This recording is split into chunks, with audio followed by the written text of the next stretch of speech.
बर्फबारी की आपको दो तस्वीरें दिखाते हैं। एक तरफ मनाली और दूसरी तरफ धर्मशाला की तस्वीर आपको दिखाते हैं, जहां पर मैक्लोडगंज की तस्वीर सामने आई है। यहां पर पर्यटक बर्फबारी का लुत्फ उठाते हुए नजर आ रहे हैं। पर्यटन नगरी मनाली में बर्फबारी का दौर लगातार जारी है और मनाली के मॉल रोड की तस्वीर आप देख रहे हैं। ताजा बर्फबारी से यहाँ पर सैलानियों के चेहरे खिल गए। वही पर्यटन कारोबार को भी अच्छे कारोबार की उम्मीद जग गई है। क्रिसमस और न्यू ईयर नजदीक है और इससे पहले ये बर्फबारी पर्यटकों के लिए राहत के तौर पर देखी जा रही है।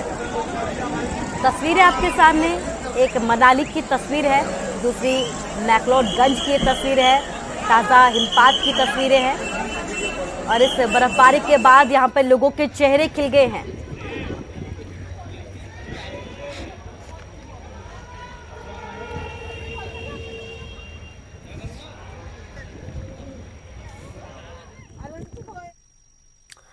और चलिए बात अब अगली खबर की करते हैं, जहां पर हाथ पैर बांधकर एक मासूम को मौत के घाट उतार दिया गया, लेकिन गुनहगार अभी भी बेखौफ घूम रहे हैं।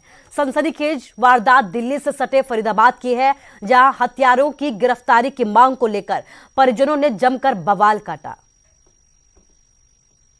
कहाँ है वो सब? कहाँ है चारों कहाँ है? ये रोती बिलखती माँ पुलिस के सामने मिन्नतें कर रही है, इंसाफ मांग रही है। आप पे हमें पूरा भरोसा है। सभी करेंगे, कर रहे हैं कि नहीं कर रहे? आप ही के ऊपर भरोसा करेंगे। कह रही है, मुझे यकीन है आप मुझे इंसाफ दिलाओगे। करेंगे। अरे नहीं, कोई बात नहीं बेटा, करेंगे। एक और तस्वीर है इसी माँ की। इसमें ये माँ बद्दुआएं दे रही है। ये मेरी बदुआ है, ना मर गया तो कह देना। कह रही है जैसे मेरे बेटे का कत्ल हुआ उसी तरह से तुम भी भुगतोगे।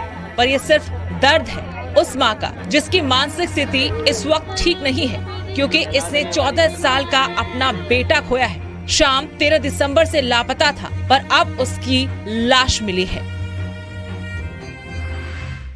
झगड़े का पता चला, सब हमको शक हुआ, हमने भागना, हमको नहीं, उसको रोक के रखना, उसके पापा और मम्मी को सबको रोक के रखना, तू पुलिस वाले के पास जा। वैसे भी वो आनंद विहार कार्रवाई किए हैं, ये नहीं करी शुरू में, ऑटो पहले तक कार्रवाई, उसके बाद कोई कार्रवाई नहीं हुई। धरना फरीदाबाद के सिविल अस्पताल के बाहर दिया जा रहा है। परिवार के अलावा इलाके के लोगों का कहना है कि पुलिस की कारगुजारी की वजह से अभी तक इस मामले में कोई कार्रवाई नहीं हुई। 13 तारीख को बच्चा लापता हुआ, पर अब लाश भी लोगों ने ही बरामद की है, जबकि पुलिस ने कोई कार्रवाई नहीं की और आरोपी भी अभी तक फरार हैं। ऑटो वाले कल 3-4 बजे मिला है, कल पुलिस वाले वहाँ गए भी है उस गार्डन पे। पुलिस की कार्यशैली संतुष्ट हैं आप? नहीं, हमें इंसाफ चाहिए। इसकी कार्य करते से हम नहीं खुश है, हमारे कोई संतुष्टि नहीं है इस पर, अब विश्वास नहीं है। क्या मांग करते हैं आप? हमारे पर इस पर विश्वास नहीं है। अब मांग क्या कर रहे हैं आप? हमें इंसाफ चाहिए।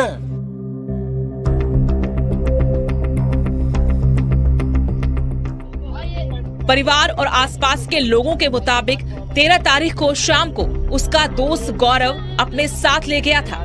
बाद में गौरव और उसके पिता ने एक ऑटो वाले के साथ मिलकर उसकी बेरहमी से हत्या कर दी, जिसके बाद लाश भयानक हालत में बरामद हुई है। 3 दिन बाद शाम का शव लोगों की मदद से हासिल हो पाया, लेकिन आरोपी अभी भी फरार हैं। सारी छानबीन करी है, जब जाके वो एक ऑटो वाला मिला है, उसको स्याही में दिया, जब जाके उसने बताया है, जब जाके उसको निकाला गया। ऑटो वालों ने बताया है और ऑटो वालों ने मारा है। उधर पुलिस का दावा है कि पहले दिन से ही बनती हुई कार्रवाई की जा रही थी और आगे आरोपियों को भी जल्द काबू कर लिया जाएगा। आसपास के सीसीटीवी फुटेज देखे जिसमें एक ऑटो में बच्चे को ले जाते हुए दिखाई दिए। ऑटो को डिटेक्ट किया नंबर प्लेट के आधार पर, उसके मालिक तक पहुंचे, ऑटो मालिक तक।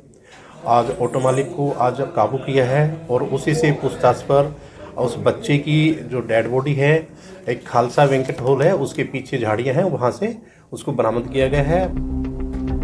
14 साल के बच्चे का बेरहमी से कत्ल कर दिया गया। इसके बाद कानून व्यवस्था पर सवाल उठ रहे हैं। साथ ही लोगों का धरना पुलिस की कारगुजारी पर सवाल खड़े कर रहा है। फरीदाबाद से अनिल राठी, न्यूज़ 18।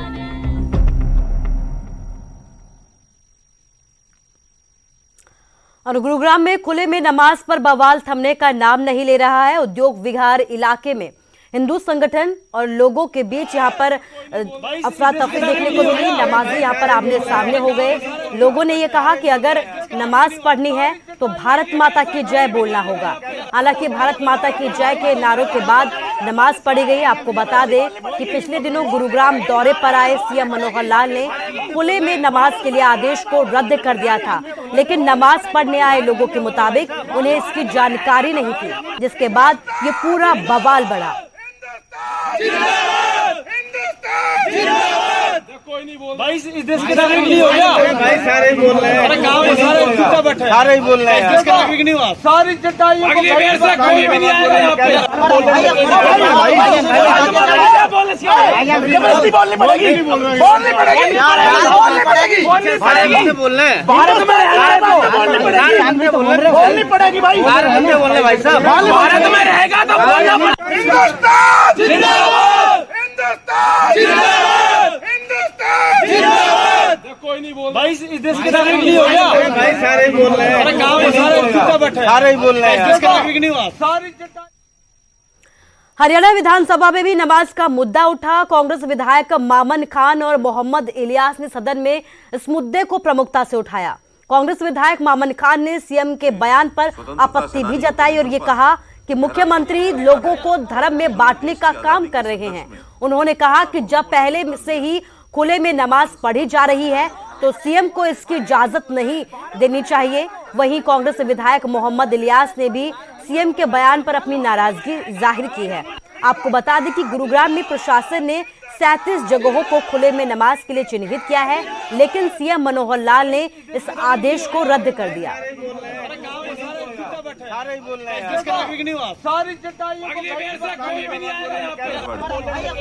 माननीय मुख्यमंत्री जी शोक प्रस्ताव रखे श्रद्धे।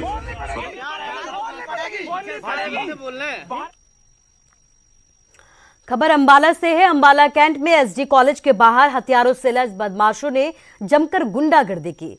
कॉलेज के मेन गेट पर बीए फर्स्ट ईयर के छात्र को यहां पर चाकू मार दिया गया। एक चाकू हाथ तो दूसरा पीठ पर लगा। इसके साथ ही सिर पर गहरी चोटें आई है। लहूलुहान हालत में छात्र को इलाज के लिए कैंट सिविल अस्पताल में भर्ती करवाया गया है, जहां डॉक्टरों ने प्राथमिक इलाज के बाद उसे चंडीगढ़ पीजीआई रेफर कर दिया। बदमाशों का पता लगाने के लिए सीसीटीवी फुटेज को खंगाला जा रहा है।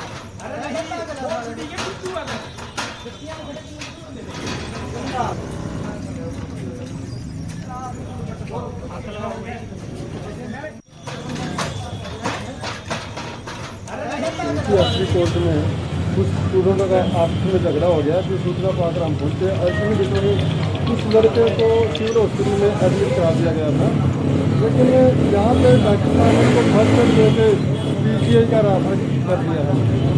किसने चोटें मारी हैं इसके बारे में अभी तक कुछ पता नहीं चला है, लेकिन इसके बयान करने के बाद ही आगामी कार्रवाई हमको हमने बताया। और अब बात करते हैं हिसार की, जहां एक चलते ट्रक में अचानक से आग लग गई। हालांकि ड्राइवर ने बड़ी ही सूझबूझ के साथ यहां पर काम लिया और ट्रक को जोहड़ में ले गया। हादसे में ड्राइवर सुरक्षित बाहर निकल गया, लेकिन इस आगजनी में कंटेनर में रखा सारा सामान जलकर राख हो गया। जिन बेवानी हाईवे के पास बांसगांव में यह हादसा हुआ। तस्वीरें आप देख सकते हैं कि कैसे कंटेनर में रखा सारा सामान जलकर राख हो गया, लेकिन गनीमत ये रही कि ड्राइवर सुरक्षित बचाया।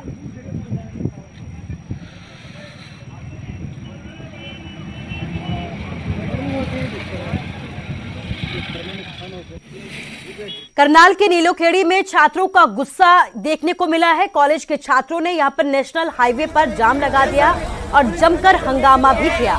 छात्रों की तरफ से यह आरोप लगाया गया है कि नेशनल हाईवे पर जो बसें चलती हैं उन्हें छात्र छात्राओं के लिए नहीं रोका जाता, जिसके चलते ना तो वो समय पर कॉलेज पहुंच जाते हैं और ना ही घर पहुंच पाते हैं। ऊपर से अब सर्दियों का समय है। वहीं छात्रों के हंगामे के बाद पुलिस प्रशासन मौके पर पहुंचा और आश्वासन देकर यहां पर छात्रों से इस जाम को खुलवाया गया।